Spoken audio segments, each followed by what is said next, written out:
이 세상은 죄로 인해 죽음이 들어온 세상입니다. 예수 그리스도로 우리는 하나님과 다시 연결되었지만 여전히 죽을 육신을 입고 이 땅에서 살아가고 있습니다. 그래서 이 땅에 병이 있고 아픔이 있고 불행이 있는 건 이상한 일이 아닙니다. 병과 불행은 죄의 결과일 수 있지만 동시에 설명되지 않는 일처럼 우리 앞에 오기도 합니다. 그런데 성경에서도 사람들이 예수님께 똑같은 질문을 합니다. 주여, 이 사람이 이렇게 된 것이 죄 때문입니까? 이 질문은 오늘을 사는 우리도 똑같이 던집니다. 성경에서는 두 가지 시선으로 말씀하십니다.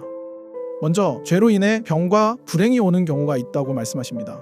신명기 28장에서는 하나님을 알고도 불순종할 때 질병과 재앙이 임한다고 말씀합니다. 시편 32편과 38편에서 다윗은 자신의 죄로 인해 몸과 마음이 쇠하였다고 고백합니다. 고린도전서 11장에서는 거룩한 것을 가볍게 여긴 죄로 말미암아 병든 자와 죽은 자가 있다고 말합니다. 또 예수님은 누가복음 17장 1절에서 다른 사람을 실족하게 하는 죄에 대해 화가 있다고 경고하십니다.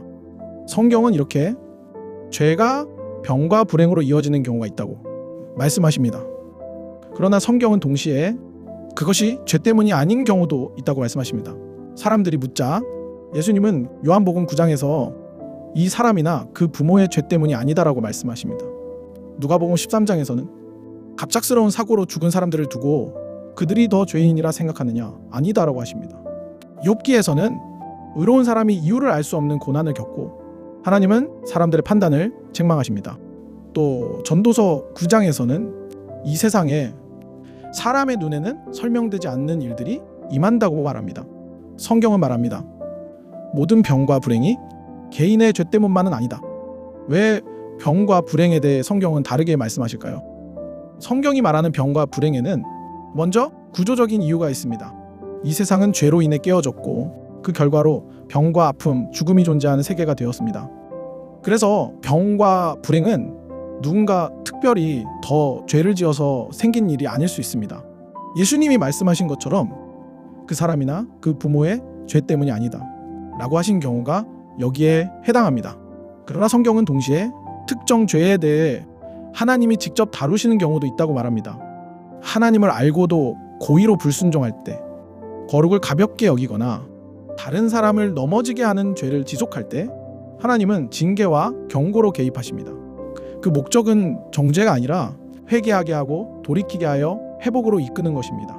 또 어떤 고난은 죄의 징계도 아니고 인간이 이유를 다 알 수도 없는 경우입니다.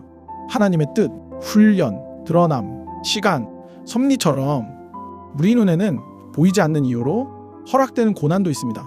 이 경우 성경은 원인을 캐지 말고 하나님을 신뢰하라고 말합니다. 하나님은 믿는 자와 믿지 않는 자 모두에게 역사하시는 하나님이십니다. 믿지 않는 사람이 형통할 수도 있고 믿는 사람이 병들 수도 있습니다. 이것은 하나님의 부재가 아니라 하나님의 시간과 관점의 문제입니다. 하나님은 언제나 자녀에게 가장 좋은 것을 주시는 아버지이십니다. 그러나 그 가장 좋은 것은 항상 이 땅에서의 무병장수와 평안만을 의미하지는 않습니다.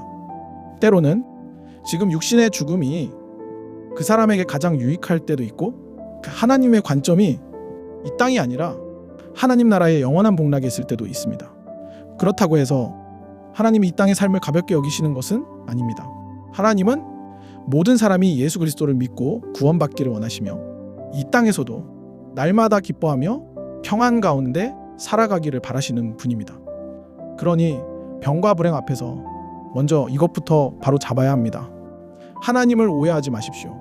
이 일이 하나님이 여러분을 미워해서도 아니고 버리셨기 때문도 아닙니다. 또 하나, 원망 속에 머물지도 말고 아무 생각 없이 굳어버리지도 마십시오. 성경은 병과 불행 앞에서 멈춰 있으라고 하지 않습니다. 하나님께로 나오라고 말합니다. 이유를 다 알 수 없어도 설명이 되지 않아도 성경이 우리에게 분명히 말하는 길은 하나입니다. 회개하고 예수 그리스도께 나아가십시오. 그분은 죄인을 정죄하러 오신 분이 아니라 구원하시기 위해 오신 분입니다. 지금 아픈 사람에게 말합니다. 이 고난은 당신의 믿음이 실패했다는 증거가 아닙니다. 하나님은 여전히 당신을 붙들고 계십니다. 그 사랑을 믿으십시오. 곁에 있는 사람에게 말합니다. 아픈 자에게 판단하려 하지 말고 비판 정죄하려 하지 말고 함께 울어주십시오. 기도해 주십시오. 그것이 성경이 말하는 사랑입니다. 그리고 우리 모두에게 말합니다. 하나님은 우리가 이 땅에서만 잘 살기를 원하시는 분이 아니라 영원히 살기를 원하시는 아버지이십니다. 그래서 때로는 이해되지 않는 길로 이끄셔도 그 길 끝에는 구원과 생명이 있습니다. 하나님을 믿고 맡기십시오. 온전히 맡기십시오. 그 사랑을 의심하지 마십시오. 병과 불행이 여러분을 하나님에게서 멀어지게 하지 말고 오히려 예수 그리스도께로 더 가까이 가게 하기를 바랍니다.